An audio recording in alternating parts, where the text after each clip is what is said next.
What is good with the YouTube fight fans all over the world? It's your boy, the realest of the real. Yes, sir, I say the real talk boxing.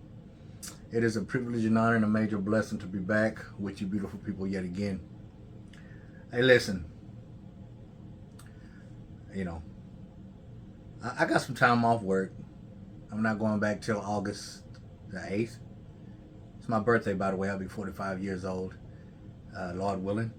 So I figured, why not just push content out there for this full week? Certain fights, spark that, ignite that, light that fire back up underneath me about the boxing world. And I'm just not done talking about this Crawford versus Spence. Today is a night and day difference from yesterday, y'all. Again, I had my surgery Friday morning. I was fine that Friday. Got up off the bed myself at the hospital. Walked to the car myself. And I like to think that I'm a pretty tough dude. But when I woke up yesterday morning, I felt like I had gotten beat down by several grown men. I could barely walk. I had to breathe a certain way, to cough, to get up, to sit down. I'm gonna be honest with you, to wipe my own butt was horrible. Too much info, I know, but hey man, we family. But today I actually had an appetite. I ate. My stomach isn't near as bloated and as swollen as it was yesterday. It still is. And I gotta relax, man. I gotta rest and relax and chill. And even after I heal, this is life changing. A lot of people have umbilical hernia repair, and they jump up and act the fool too early and get active and start lifting and doing their everyday routine before, and they end up back in the hospital. That's not gonna be me. Lord willing, that's not gonna be me. But anyway, let's talk about this fight, man. Again, this is the day after. Should there be a rematch, number one? Well, no. In my honest opinion, nothing in that fight warrants a rematch. And I'll be honest with you, I don't think Spence wants that rematch. I know he said it. I know he's still saying it. But he doesn't want that rematch. And he was saying if we do get it, we can, possibly have it at 150, 154. Crawford ain't going to go for that. Because if they have it at welterweight again, same thing's going to happen. Even if they had it at 150, I believe the same thing will happen. Now, there was a lot of people out there that picked Crawford to win. But I can almost guarantee you there was a very selected few that knew Crawford was going to win in the fashion that he won in. I did not think that neither of the fighters would have an easy night. Not as easy as Crawford made it. Now, I stated that I felt like Spence was going to get... I was talking to my homeboy Cedric before the fight. He called me. He said, what's going to happen, man? I said, Spence is going to win this fight. I said, Spence is going to get hurt.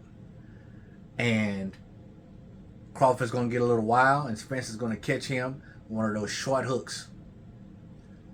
And he's going to get him out of there early. That's what I said. But nevertheless, I knew there was going to be some adversity. A lot of people out there had this fight 50-50 across the board. And there's not a lot of us out there that knew this fight was going to be that easy. There are some that knew.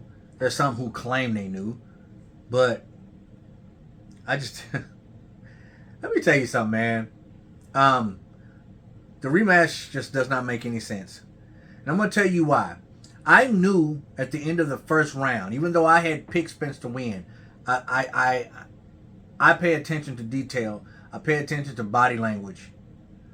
And Errol Spence's body language in the first round, he was very tense. He was throwing shots. He was trying to be aggressive, but he was a little timid about what actually was going to come back to him. I thought Errol Spence fought timid from round one. From round one, he was fighting very timid. And I'm like, this ain't going to be good. I'm telling you, after the first round, I watched the fight by myself. And I told myself, this ain't going to be good. And the moment I saw how strong Terence Crawford was, being the smaller man, just blew my mind. Because Chris Algieri even went to say that when he fought Errol Spence and he hit Spence in the chest, it was like hitting a brick wall. Clarissa Shields stated how strong Errol Spence was. So when I seen him pushing Errol Spence around, I was like, man, this don't look good for my boy Errol Spence. I take nothing away from either fighter. Crawford did his freaking thing. Y'all, he did his thing. Even though I thought he was going to lose this fight, this dude came in and walked it like he talked it, man.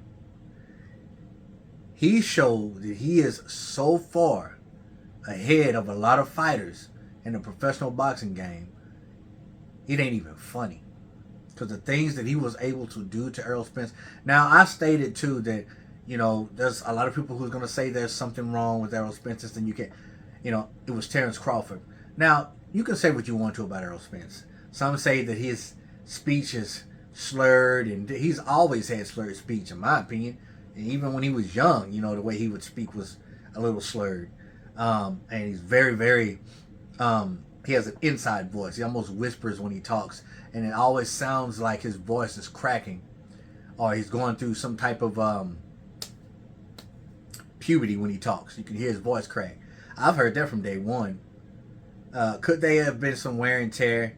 Is he not the same as he was before the crash? Possibly.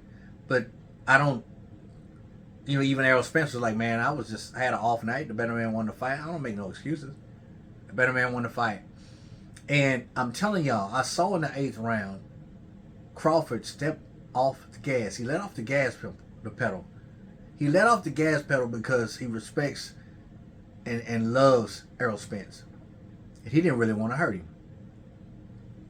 True brothers do that sometimes, you know. I could look at him and tell that he wanted to be really mean, but he had so much respect for Errol Spence that he didn't want to do him like that. And throughout the whole build up to the fight, they were always respectful to each other. Now, their camps didn't like each other. Their trainers didn't like each other. And I remember even Terence Crawford got up on a podium in a press conference and says, hey, man, you support your fighter, they're going to support me. Let's stop all this violent talk. But people just kept running their mouths. And then it got, you know, Terence Crawford, you know, out of his shell. And was like, man, you know, F you and this and that, man. You talking this and that. I'm a real one, dude. You know, in this, in that. And when people get to bumping their gums a lot and they don't even fight, it kind of gets on your nerves, so I get it.